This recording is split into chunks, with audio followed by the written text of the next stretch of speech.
प्यारे बच्चों, स्वागत है आप सभी का मेरे YouTube चैनल पे। आज के लेक्चर में हम डिस्कस करने वाले हैं पोलैरिटी या बॉन्ड के बारे में। तो इस टॉपिक में हम लोग पढ़ेंगे क्या, पहले ये समझ लीजिए। हम लोग दो टाइप का बॉन्ड डिस्कस कर चुके हैं, आयनिक बॉन्ड और कोवलेंट बॉन्ड। लेकिन आपको बता दें, कोई भी बॉन्ड आयनिक 100% नहीं होता। हर आयनिक बॉन्ड के अंदर थोड़ा सा कोवलेंट कैरेक्टर होता है। और जैसा कि आप कोवलेंट बॉन्ड के बारे में पढ़ चुके हैं, हर कोवलेंट बॉन्ड के अंदर थोड़ा सा आयनिक कैरेक्टर पाया जाता है। ध्यान रखिए, 100% कोई बॉन्ड ना तो आयनिक होता है ना तो कोवलेंट होता है। तो इसका डिटेल में हम लोग डिस्कशन करने वाले हैं। तो देखिए, मैंने कुछ बातें यहाँ पे लिखी हुई हैं। 100% आयनिक या कोवलेंट बॉन्ड केवल एक आइडियल सिचुएशन होती है, वास्तव में ऐसा होता नहीं है। हर आयनिक बॉन्ड, जैसे NaCl KCl के बीच बॉन्ड आयनिक आप बताते हैं, लेकिन इन बॉन्ड के अंदर थोड़ा सा कोवलेंट कैरेक्टर जरूर पाया जाता है। इसका हम लोग डिस्कशन करेंगे डिटेल में। और हर कोवलेंट बॉन्ड के अंदर थोड़ा थोड़ा आयनिक कैरेक्टर पाया जाता है। तो इसको देखिए, हम लोग किस तरह से एनालिसिस करेंगे कि वास्तव में ऐसा क्यों होता है कि हर आयनिक बॉन्ड के अंदर कोवलेंट कैरेक्टर या हर कोवलेंट बॉन्ड के अंदर आयनिक कैरेक्टर कैसे होता है। देखिए, तो सबसे पहले हम लोग कोवलेंट बॉन्ड में डिस्कशन करने वाले हैं कि कोवलेंट बॉन्ड के अंदर आयनिक कैरेक्टर की बात हम करेंगे। तो चलिए पहले डिस्कस करते हैं कोवलेंट बॉन्ड वास्तव में कितने प्रकार का होता है। तो आपको बता दूं, कोवलेंट बॉन्ड दो प्रकार का होता है। एक होता है नॉन पोलर और एक होता है पोलर। दो सिमिलर एटम के बीच, सेम एटम के बीच का बॉन्ड नॉन पोलर कहलाता है। इसलिए कि जब दोनों एटम सेम होंगे तो शेयर का इलेक्ट्रॉन सेंटर में रहेगा। लेकिन अगर बॉन्ड कोवलेंट दो डिफरेंट एटम के बीच बनता है, तो आप जानते हैं अगर दो डिफरेंट एटम्स हैं तो शेयर का इलेक्ट्रॉन सेंटर में नहीं रहेगा। जो इलेक्ट्रोनिगेटिव एटम है उसकी तरफ थोड़ा सा खिसक जाएगा। खिसकने से आप जानते हैं एटम पे पार्शियल निगेटिव और पार्शियल पॉजिटिव चार्ज आता है। ऐसे बॉन्ड को हम लोग पोलर का नाम देते हैं। तो मैंने ये बोर्ड पे एग्जाम्पल बना रखे हैं। नॉन पोलर जैसे H2O2 N2Cl2, आप कह सकते हैं ये होमो एटामिक डायटामिक मॉलिक्यूल्स हैं और इनका ये बॉन्ड नॉन पोलर कहलाता है। असल में पोलर नाम दिया जाता है जब चार्ज कहीं पे आ जाए किसी भी तरह से। आप जानते हैं इसमें सेंटर में इलेक्ट्रॉन रुका रहेगा। हाइड्रोजन में जो HH के बीच का बॉन्ड है वो नॉन पोलर कहलाएगा। लेकिन अगर हम इन बॉन्ड की बात करते हैं, देखते हैं, तो आप देख सकते हैं फ्लोरीन ज़्यादा इलेक्ट्रोनिगेटिव है, इलेक्ट्रॉनों को खींचेगा। खींचने की वजह से यहाँ पार्शियल निगेटिव, यहाँ पार्शियल पॉजिटिव। डेफिनेटली जब चार्ज आता है तो इसको पोलैरिटी कहा जाता है और इस बॉन्ड का नाम हम पोलर रख देते हैं। ये भी बॉन्ड पोलर है, ये दोनों बॉन्ड पोलर हैं। कहने का मतलब आप बॉन्ड देख के आसानी से पहचान सकते हैं कि कौन सा बॉन्ड पोलर है, कौन सा बॉन्ड नॉन पोलर है। आपके पेपर में सवाल एक आ सकता है कि मॉलिक्यूल देकर पूछेगा कि इसमें किसमें, इनमें से किसमें पोलर कोवलेंट बॉन्ड उपस्थित है, किसमें नॉन पोलर कोवलेंट बॉन्ड उपस्थित है और किसमें दोनों तरह का बॉन्ड उपस्थित है। तो मैं आपके सामने एक एग्जांपल रख रहा हूँ। देखिए, जैसे कि हाइड्रोजन परऑक्साइड है H2O2, अगर इसको ओपन किया जाए तो आप जानते हैं HOO और H। अगर इस पूरे स्ट्रक्चर को देखा जाए तो आप देख सकते हैं ये बॉन्ड ऑक्सीजन हाइड्रोजन के बीच है, दो डिफरेंट एटम के बीच है। तो आप समझ सकते हैं कि ये बॉन्ड आपका पोलर कोवलेंट बॉन्ड कहलाएगा। जबकि ये वाला बॉन्ड दो सेम एटम के बीच है तो ये वाला नॉन पोलर कहलाएगा। लगता है कि H2O2 के अंदर पोलर और नॉन पोलर दोनों तरह का बॉन्ड उपस्थित है। तो बहुत से मॉलिक्यूल ऐसे होते हैं जिसमें दोनों तरह का बॉन्ड उपस्थित होता है। बहुत से मॉलिक्यूल ऐसे हैं जिसमें सिर्फ पोलर होता है, बहुत से मॉलिक्यूल में सिर्फ नॉन पोलर।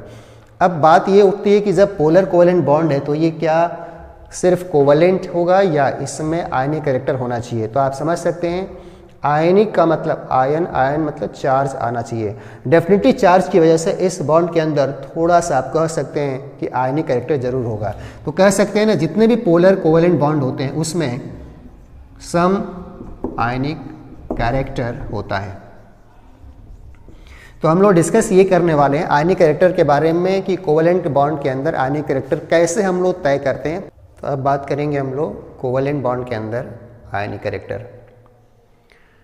इसको देखने के लिए इलेक्ट्रोनेगेटिविटी आपको देखना पड़ेगा, इलेक्ट्रोनेगेटिविटी का डिफरेंस देखना पड़ेगा। आप जानते हैं इलेक्ट्रोनेगेटिविटी का डिफरेंस जितना ज़्यादा होगा एटम पे चार्ज उतना अधिक आएगा और चार्ज ही कंफर्म करेगा कि इसके अंदर थोड़ा बहुत आयनिक कैरेक्टर है।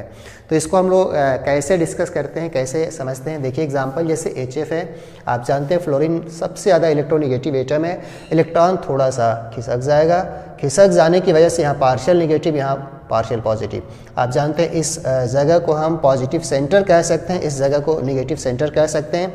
आप जानते हैं ना, प्लस माइनस अगर इक्वल चार्ज और डिस्टेंस में मौजूद होता है तो ये डायपोल का निर्माण करता है और इसका एक कैलकुलेशन किया जाता है डायपोल मोमेंट। तो वास्तव में ये चार्ज की वजह से इस बॉन्ड में आयनिक कैरेक्टर है और इसका मेजरमेंट डायपोल मोमेंट के द्वारा भी हम कर सकते हैं। डायपोल मोमेंट एक सिस्टम होता है जिसमें इक्वल और अपोजिट चार्ज कुछ दूरी पे रखा हो, प्लस क्यू माइनस क्यू, और उसके बीच की दूरी डी हो। तो इसका एक फार्मूला जो फिजिक्स में भी होता है, charge into distance of separation, यानी क्यू इंटू डी। इसको आप इस तरह समझ सकते हैं, जैसे यहाँ चार्ज प्लस क्यू है, यहाँ पे चार्ज माइनस क्यू है और इसके बीच की डिस्टेंस सपोज करिए स्मॉल डी है। तो ये सिस्टम आप जानते हैं डायपोल कहलाता है और इसका कैलकुलेशन हम एक फार्मूले के द्वारा करते हैं, dipole moment charge multiply by distance के द्वारा करते हैं। तो लगता है कि इस बॉन्ड के अंदर आयनिक कैरेक्टर है चार्ज की वजह से और ये सिस्टम एक डायपोल है और इसका एक कैलकुलेशन डायपोल मोमेंट कर सकते हैं, चार्ज मल्टीप्लाई बाय डिस्टेंस। और यह एक वेक्टर क्वांटिटी है जिसको इस साइन के द्वारा, एरो के द्वारा हम लोग दिखाते हैं, जिसमें क्रॉस यहाँ टेल पे क्रॉस बन जाता है। असल में क्रॉस बनता है जो पॉजिटिव सेंटर होता है और इसका हेड बनता है जिधर इलेक्ट्रॉन डेंसिटी बढ़ती है, यानी जिधर नेगेटिव चार्ज होता है।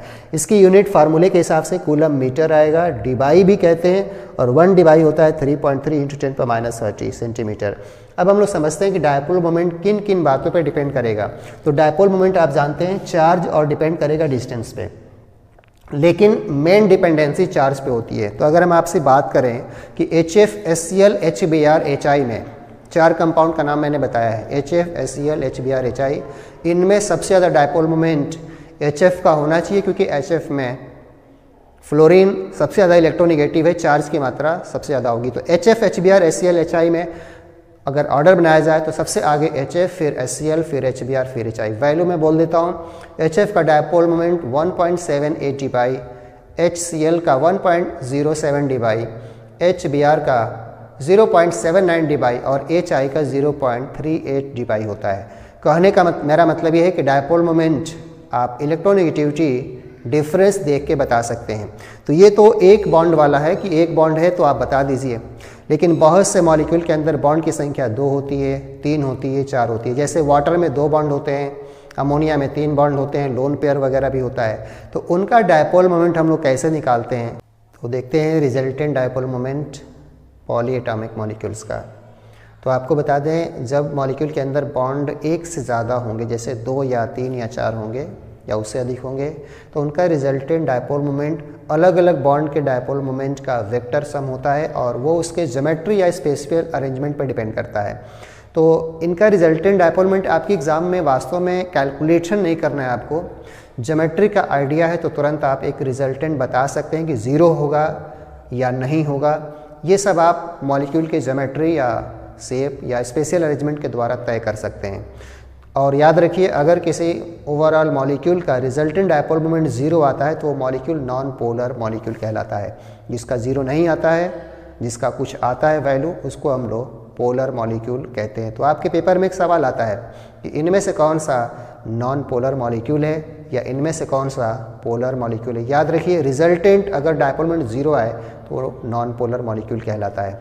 तो चलिए कुछ एग्जाम्पल हमने लिख रखा है यहाँ पे, देखिए। जैसे BF2 होता है, आप जानते हैं BF2 का स्ट्रक्चर लीनियर होता है क्योंकि बेरिलियम के आउटर सेल में 2 ही इलेक्ट्रॉन होता है और 2 में एक इलेक्ट्रॉन इधर फ्लोरीन के साथ और दूसरा इधर फ्लोरीन के साथ बॉन्ड किया हुआ है। अब देख रहे हैं इसमें बॉन्ड 2 हैं। पहले हम इस बॉन्ड का डायपोल मोमेंट दिखा रहे हैं F की तरफ और इसका भी F की तरफ। आप जानते हैं दोनों इक्वल और अपोजिट है, कैंसिल कर देगा, यानी इन दोनों का वेक्टर सम करेंगे तो रिजल्टेंट 0 आएगा। कहने का मतलब ये मॉलिक्यूल नॉन पोलर है। तो मॉलिक्यूल नॉन पोलर भले कहलाएगा, लेकिन ध्यान रखिए इसके दोनों बॉन्ड अपनी अपनी जगह पे पोलर है, but there bonds are polar.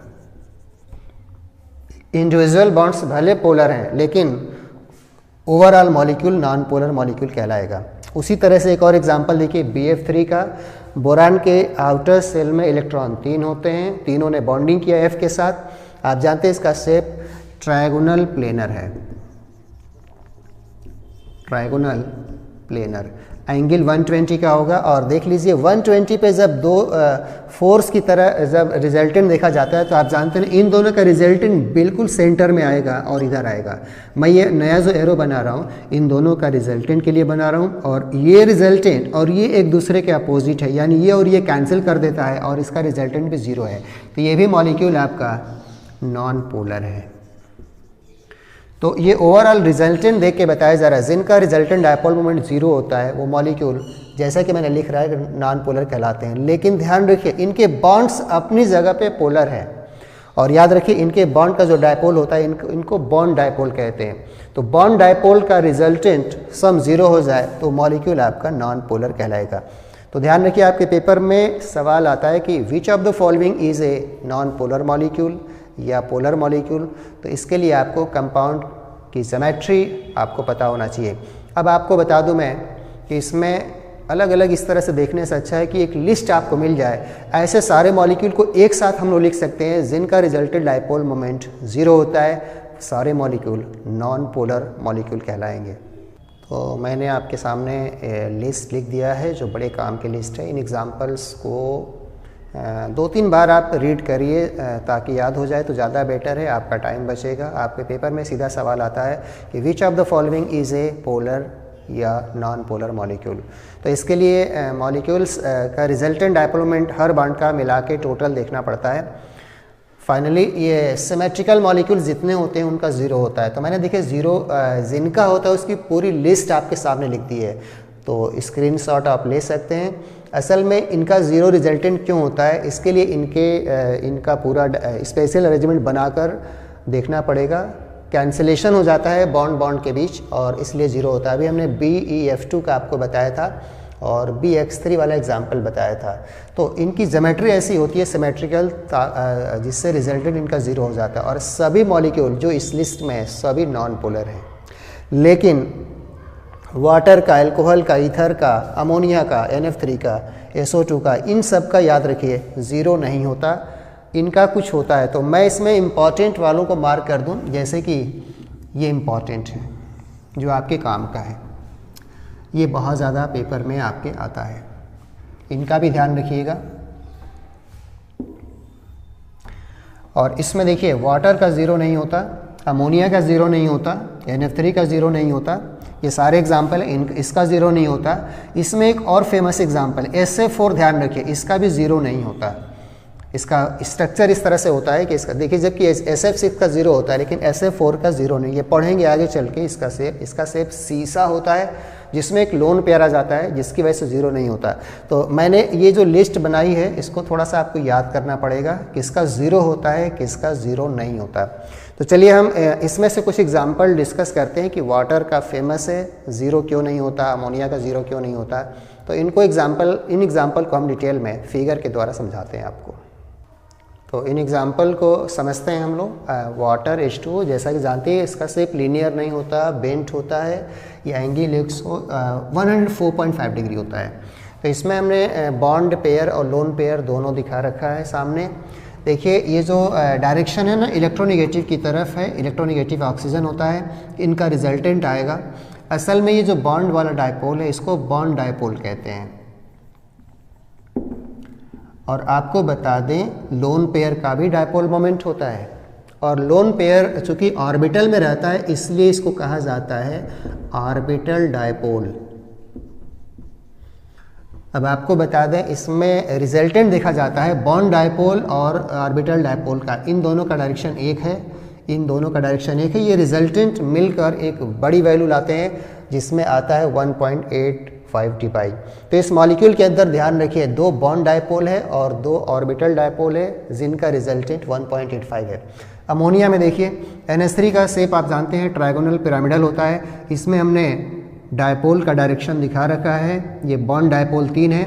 इन तीनों का रिजल्टेंट एक ऊपर की तरफ वैल्यू आएगी और एक ऑर्बिटल डायपोल, लोन पेयर वाला ऑर्बिटल डायपोल कहलाता है। तो यानी इन तीनों बॉन्ड डायपोल का रिजल्टेंट और ऑर्बिटल डायपोल का रिजल्टेंट मिलाकर एक बड़ी वैल्यू आती है 1.47 dpi।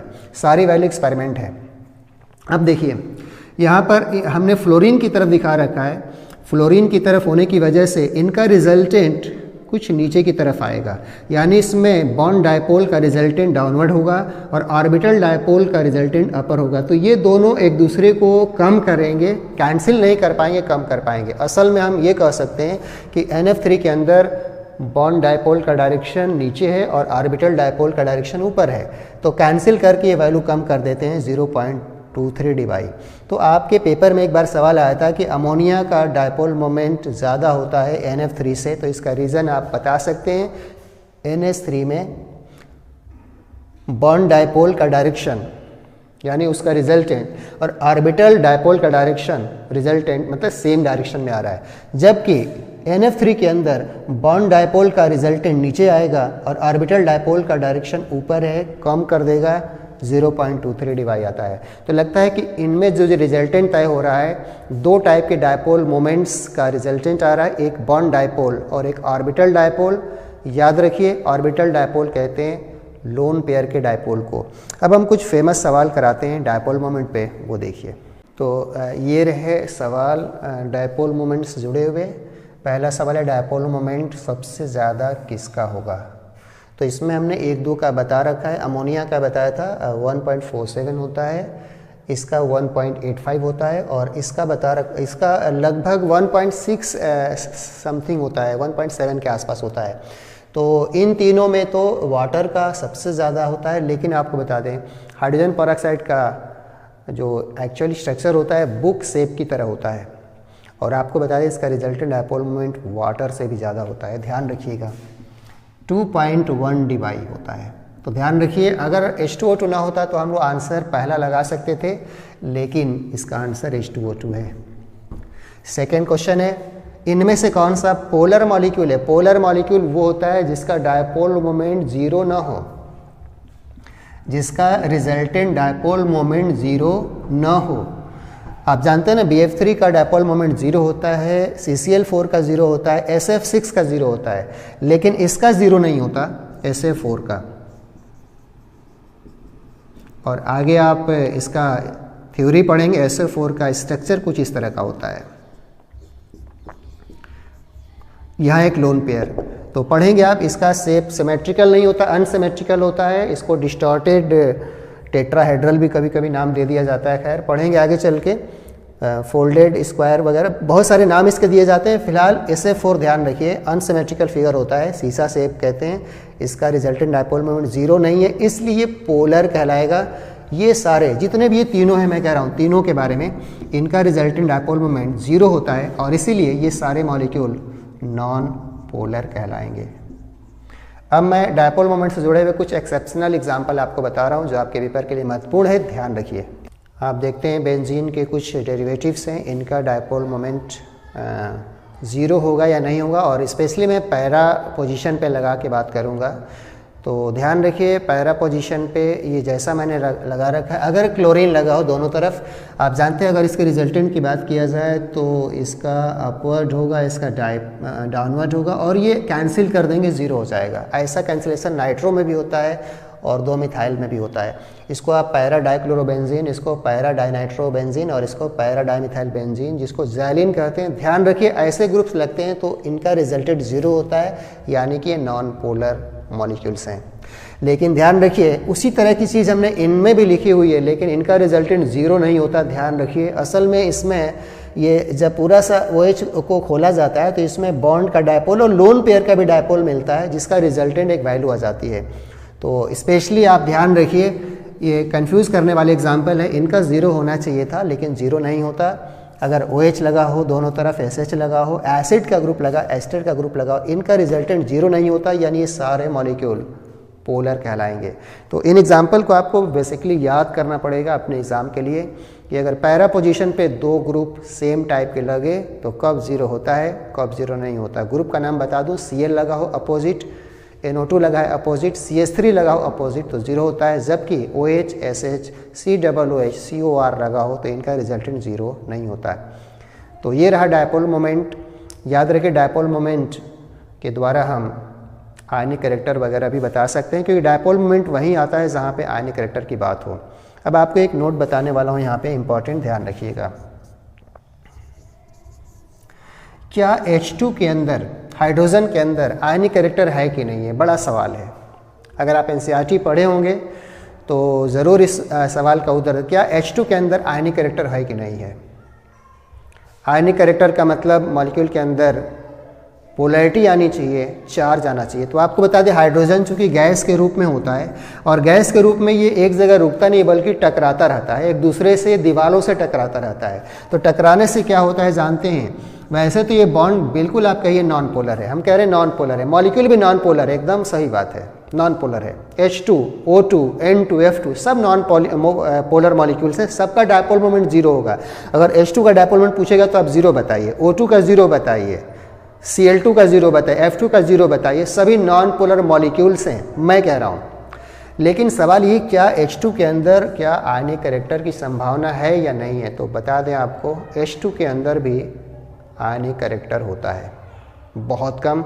असल में हाइड्रोजन गैस के मॉलिक्यूल आपस में टकराते रहते हैं और टकराने की वजह से जानते हैं, जब टकराते हैं एक दूसरे से तो इलेक्ट्रॉन ये थोड़ा सा हिल जाता है इधर उधर, और थोड़ा सा जैसे हिलेगा हल्का सा नेगेटिव चार्ज और हल्का सा पॉजिटिव चार्ज आएगा, और अगर चार्ज आएगा तो उसके अंदर आयनिक कैरेक्टर हो जाएगा। तो सुनिए, मेरे कहने का मतलब ये था, diatomic molecules H2, O2, Cl2, N2, F2 सभी का डायपोल मोमेंट आप 0 बताएंगे, सभी को नॉन पोलर मॉलिक्यूल बताएंगे, लेकिन सभी के अंदर थोड़ा सा आयनिक कैरेक्टर होता है।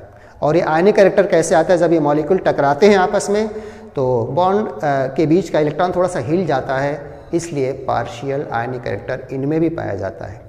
अब हम बात करने वाले हैं नेक्स्ट टॉपिक, आयनिक बॉन्ड के अंदर कोवेलेंट कैरेक्टर हम लोग कैसे देखते हैं। तो डिस्कस करते हैं यहाँ पे कि हम लोग आयनिक बॉन्ड के अंदर कोवेलेंट कैरेक्टर का पता करेंगे। जैसा हमने बताया, सभी आयनिक बॉन्ड के अंदर थोड़ा थोड़ा कोवेलेंट कैरेक्टर आता है। तो ये कैसे आता है, इसके लिए एक फेमस रूल का नाम सुनने वाले हैं, फजांस रूल। तो फजांस रूल क्या बताता है, फजांस रूल अभी हम लोग लिखने वाले हैं। फजांस रूल के द्वारा हम किसी आयनिक बॉन्ड के अंदर कोवेलेंट कैरेक्टर कितना होगा, इसको हम लोग डिस्कस करते हैं। तो आप जानते हैं ना, आयनिक बॉन्ड के अंदर कैटायन और एनायन होता है, जिसमें कैटायन स्मॉलर साइज़ का, एनायन बड़े साइज़ का। अब देखिए, इसमें क्या होगा कि एनायन में इलेक्ट्रॉन चारों तरफ घूम रहा है, इसमें भी घूम रहा है, लेकिन इस पर प्लस चार्ज है। चूँकि इसका साइज़ बड़ा होने से आउटर से इलेक्ट्रॉन दूर रहता है, दूर होने की वजह से क्या होता है कि इसका न्यूक्लियस से अट्रैक्शन कम होगा, और अट्रैक्शन कम होने की वजह से इनके इलेक्ट्रॉन जो घूम रहे हैं ना, इनको बाहर से कोई भी खींच सकता है, हटा सकता है वहाँ से। तो जब ये इलेक्ट्रॉन घूमते घूमते यहाँ पहुँचते इधर आते हैं तो कैटायन क्या करता है, इन इलेक्ट्रॉनों को अपनी तरफ खींचता है। तो खींचने की वजह से इलेक्ट्रॉन यहाँ से घूम के तब जाके राउंडिंग करते हैं। तो जब यहाँ से घूम के जब जाएंगे यहाँ से, ये कैटायन के खींचने की वजह से है। आप देख रहे हैं इसका शेप डिस्टर्ब हो गया, एनायन का शेप डिफॉर्म हो गया, इसको डिफॉर्मेशन कहते हैं, पोलराइजेशन कहते हैं। तो इसकी वजह से ये देखा जाता है कि इलेक्ट्रॉन घूमते तो हैं लेकिन यहाँ पे ज़्यादा देर रुक के जाते हैं, यहाँ ज़्यादा समय व्यतीत करते हैं। और जब दो चीज़ों के बीच इलेक्ट्रॉन आ जाए तो उसको शेयरिंग कहेंगे, और शेयरिंग का मतलब हो जाएगा covalent character.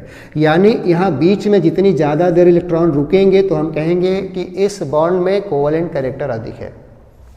Covalent character sharing को कहते हैं, शेयरिंग होनी चाहिए। इसमें क्या था, इसमें ये बिना डिफॉर्मेशन के बना दिया गया था कि इलेक्ट्रॉन राउंड कर रहे हैं, ये पूरा स्फेरिकल है, लेकिन कैटायन इसको डिस्टर्ब करता है। इलेक्ट्रॉन घूमते ज़रूर हैं, लेकिन जब यहाँ इधर आते हैं ना तो ये खींचने लगता है, खींचने वजह से इलेक्ट्रॉन यहाँ से होकर तब जाके ऐसे होके जाते हैं, और यहाँ पे इनके रुकने का समय बढ़ जाता है। जब बीच में रुकेंगे तो कहेंगे कि शेयरिंग हो जाएगी, और शेयरिंग का मतलब होता है कोवेलेंट कैरेक्टर। असल में इसका जो शेप बदलता है इसको हम पोलराइजेबिलिटी कहते हैं। अब बात यह है कि इसमें किस केस में ज़्यादा डिफॉर्मेशन होगा। आप जानते हैं जिस केस में ज़्यादा डिफॉर्मेशन होगा, ज़्यादा पोलराइजेशन होगा, उस समय इलेक्ट्रॉन यहाँ ज़्यादा उस केस में रुकेंगे, और जितना ज़्यादा यहाँ रुक के जाएंगे उतना ज़्यादा उस बॉन्ड में कोवेलेंट कैरेक्टर होगा। एक नाम इसमें दिया जाता है पोलराइजिंग पावर। पोलराइजिंग पावर किसका होगा, तो पोलराइजिंग पावर कैटायन का होता है। ये जो शेप डिस्टर्ब कर रहा है, शेप कौन डिस्टर्ब कर रहा है, तो कैटायन डिस्टर्ब कर रहा है। कैटायन के इस पावर को हम लोग पोलराइजिंग पावर कहते हैं। और किसका शेप डिस्टर्ब कर रहा है, एनायन का। तो एनायन की इस एबिलिटी को कहा जाता है पोलराइज एबिलिटी। तो हम एक नाम यहाँ लिखने वाले हैं, पोलराइजिंग पावर। पोलराइजिंग पावर किसका होता है, तो ध्यान रखिए पोलराइजिंग पावर होता है कैटायन का। पोलराइजिंग पावर को हम डिफाइन कैसे करेंगे, तो कह सकते हैं कि ability of cation to deform the shape of anion, यानी कैटायन की वह क्षमता जो एनायन के शेप को डिस्टर्ब करता है, उसकी इस क्षमता को कहते हैं पोलराइजिंग पावर। और ये पोलराइजिंग पावर किसी कैटायन का किस पर डिपेंड करेगा, तो बता दें आपको, डायरेक्टली प्रोपोर्शनल टू चार्ज उसका होना चाहिए। कैटायन का चार्ज आप जानते हैं ना, चार्ज अधिक होगा तो ज़्यादा खींचेगा, ज़्यादा डिफॉर्म करेगा। और इसका साइज छोटा होना चाहिए, जितना छोटा होगा ना उतना पास चला जाएगा, और जितना पास जाएगा उतना ज़्यादा डिफॉर्म करेगा, यानी उसके साइज के साथ उल्टा रिलेशन होता है। यानी हम एक बार कह सकते हैं डायरेक्टली कि जो पोलराइजिंग पावर होता है किसी भी कैटायन का, डायरेक्टली प्रोपोर्शनल टू आप कह सकते हैं एक साथ चार्ज अपॉन साइज रेशियो। तो लगता है कि कौन सा कैटायन है जिसका पोलराइजिंग पावर अधिक है, उसका चार्ज अधिक होना चाहिए या उसका साइज छोटा होना चाहिए। चलिए मैं कुछ एग्जांपल लिखता हूँ, देखिए आप, जैसे Li+ है, Na+ है, K+ है, तो इनमें आप चार्ज के आधार पे नहीं, साइज के आधार पे बता सकते हैं कि पोलराइजिंग पावर किस में ज़्यादा होगा। डेफिनेटली चार्ज इस तीनों में बराबर है, लेकिन साइज इसका छोटा है, और देख रहे हैं साइज इसका छोटा हो, उल्टा रिलेशन है साइज के साथ, यानी इसमें पोलराइजिंग पावर सबसे ज़्यादा होना चाहिए। तो ये पोलराइजिंग पावर के मैंने ऑर्डर कुछ बना रखे हैं, देखिए, बेरियम 2+, Mg2+, Ca2+। इसमें आप जानते हैं ना बेरिलियम का साइज सबसे छोटा है, डेफिनेटली इसका पोलराइजिंग पावर ज़्यादा होगा। और एक एग्जांपल देखिए, सपोज करिए Na+, Mg2+, Al3+ और Si4+। अगर इन चारों में हम पोलराइजिंग पावर की बात करें तो हम चार्ज के आधार पर बता सकते हैं। ध्यान रखिए पोलराइजिंग पावर चार्ज के प्रोपोर्शनल होता है, यानी Si4+ में पोलराइजिंग पावर सबसे ज़्यादा होगा। तो कहीं पे चार्ज के आधार पे, कहीं पे साइज के आधार पे हम लोग पोलराइजिंग पावर बताते हैं। और याद रखिए पोलराइजिंग पावर जितना अधिक होगा, शेयरिंग उतनी ज़्यादा होगी, डिफॉर्मेशन उतना ज़्यादा होगा, और कोवेलेंट कैरेक्टर उतना ज़्यादा होना चाहिए। तो आपके पेपर में आता है सवाल, मोस्ट कोवेलेंट बॉन्ड किस में है, मोस्ट आयनिक बॉन्ड किस में है। इसमें सवाल हम लोग करते हैं, कुछ ऑर्डर बनाते हैं कोवेलेंट कैरेक्टर का। देखिए यहाँ पे हम लोग आयनिक बॉन्ड के अंदर कोवेलेंट कैरेक्टर फजान रूल के द्वारा डिसाइड करते हैं। फजान रूल बस ये बताता है कि किसी आयनिक बॉन्ड के अंदर कोवेलेंट कैरेक्टर ज़्यादा है कि कम है। तो ये 3 पैरामीटर्स के द्वारा डिसाइड होता है। कैटायन का चार्ज अधिक हो तो कोवेलेंट कैरेक्टर ज़्यादा होता है। जी हाँ, कैटायन का चार्ज अगर अधिक हो तो कोवेलेंट कैरेक्टर ज़्यादा होता है। ये फैक्टर हम देखते हैं। दूसरा देखते हैं कैटायन का साइज और कोवेलेंट कैरेक्टर का उल्टा रिलेशन होता है, यानी कैटायन का चार्ज के बाद साइज अगर देखा जाए, साइज जितना छोटा होता है कैटायन का, कोवेलेंट कैरेक्टर उतना ज़्यादा होता है। और एक डायरेक्टली रिलेशन होता है साइज ऑफ एनायन के प्रोपोर्शनल। तो देखिए तीनों बातों को एक साथ मिला दिया जाए तो covalent character proportional to charge of cation, inversely होता है साइज ऑफ कैटायन के, डायरेक्टली होता है साइज ऑफ एनायन के। तो देखिए सामने हमने लिख दिया है कोवेलेंट कैरेक्टर हम कैटायन का चार्ज देख के बता सकते हैं। कैटायन का चार्ज ज़्यादा तो कोवेलेंट ज़्यादा होना चाहिए, और अगर साइज़ देखना हो तो कैटायन का साइज उल्टा रिलेशन है, छोटा होना चाहिए तो अब ये ज़्यादा होगा, और एनायन का साइज़ बड़ा होना चाहिए। अब इनमें से कौन सा पैरामीटर आपको लगाना है, एग्जाम्पल से देखना है, जैसे NaCl, MgCl2, AlCl3 और SiCl4। इसमें देखिए क्लोरीन सब में है। जब क्लोरीन सब में तो क्लोरीन से कोई चीज़ डिसाइड नहीं होगी। अब डिसाइड करेंगे आप सोडियम को देखकर, मैग्नीशियम को देखकर, एल्युमिनियम को देखकर, सिलिकॉन को। चार्ज की बात किया जाए तो Na पे +1, Mg पे 2+, Al पे 3+, और Si पे 4+। 4+ चार्ज अधिक है कैटायन का तो कोवेलेंट कैरेक्टर ज़्यादा होगा। तो यहाँ पे चार्ज ऑफ कैटायन के आधार पे बन रहा है कोवेलेंट कैरेक्टर। अब देखिए इन चारों में देखिए इसमें भी हमने क्लोरीन को सेम रखा है, तो क्लोरीन से डिसाइड नहीं होगा। इसमें अगर देखा जाए तो लिथियम, सोडियम, पोटेशियम, रुबिडियम में असल में इसमें चार्ज के आधार पे नहीं बल्कि साइज के आधार पे बनेगा। आप जानते हैं ना लिथियम का साइज छोटा है, कैटायन का साइज छोटा है, और कैटायन का साइज छोटा हो तो कोवेलेंट कैरेक्टर ज़्यादा होगा। तो ये सारे ऑर्डर जो बनते जा रहे हैं कोवेलेंट कैरेक्टर के बनते जा रहे हैं। तीसरा देखिए ये आपके पेपर में दिया था BH2 MgH2 CH2 SrH2, इसमें भी हाइड्रोजन सेम है, तो हाइड्रोजन को नहीं देखेंगे हम लोग, कैटायन को देखेंगे। बेरिलियम, मैग्नीशियम, कैल्शियम, स्ट्रांसियम में बेरिलियम सबसे छोटे साइज़ का है, कोवलेंट कैरेक्टर सबसे ज़्यादा होगा, इसमें भी चार्ज का कंसेप्ट नहीं लगेगा। लास्ट वाला देखिए सबसे अच्छा एग्जाम्पल है, इसमें भी क्लोरीन सेम है, देखिए क्लोरीन सब में है, तो क्लोरीन से हम नहीं तय करेंगे, लिथियम से तय करेंगे। लिथियम पे चार्ज होगा +1, अगर हम इसको तोड़ते हैं तो बेरिलियम पे आएगा +2, बोरान पे आएगा +3 और कार्बन पे आएगा +4। और आप जानते हैं ना, चार्ज कैटायन का ज़्यादा हो तो कोवलेंट कैरेक्टर ज़्यादा होता है। तो ये कोवलेंट कैरेक्टर के कुछ ऑर्डर हमने बना दिए हैं, इस पे जुड़े हुए कुछ सवाल आपके सामने रखता हूँ मैं। तो फजान रूल से जुड़े हुए ये कुछ क्वेश्चन हैं आपके सामने। पहला सवाल है, 4 हमने कंपाउंड दिया हुआ है, इसमें से मोस्ट कोवलेंट पहचानिए पहले, और एक और सवाल इसमें पूछा है मोस्ट आयनिक, मतलब उसका उल्टा बताना है। तो सबसे पहले आप बात करिए मोस्ट कोवलेंट कौन सा है। मोस्ट कोवलेंट, अभी डिस्कस किया गया, कोवलेंट सबसे ज़्यादा नेचर का वो होगा जिसमें फजान का रूल अप्लाई होगा, यानी कैटायन का चार्ज ज़्यादा होना चाहिए। इस पे +1, इस पे +2, इस पे +1, इस पे +2, कैटायन का चार्ज इसमें +2 है, इसमें +2 है, तो डेफिनेटली +2 वाला आप चुनेंगे। अब उसके बाद आ जाएगी साइज़ की। कैटायन का साइज़ आप जानते हैं ना, बेरिलियम और मैग्नीशियम में छोटा साइज़ बेरिलियम का होता है, तो 2 कंसेप्ट यूज़ करना है इसमें।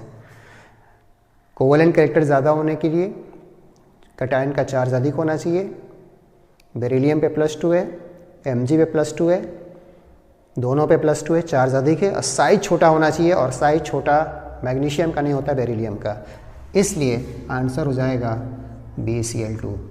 सेकेंड इन्होंने कहा है मोस्ट आयनिक, तो इसका आंसर शायद आप समझ गए होंगे। मोस्ट आयनिक का मतलब उल्टा करिए आप, उल्टा का मतलब इसमें कैटायन का चार्ज कम होना चाहिए, और साइज कैटायन का बड़ा होना चाहिए। तो देखिए कम, इस पे +1 है, इसमें +1 है, और इसमें साइज बड़ा देख सकते हैं ना, Na का साइज बड़ा है। तो आयनिक में नियम को, फजान रूल को उल्टा लिखना पड़ेगा, उल्टा करना पड़ेगा, NaCl।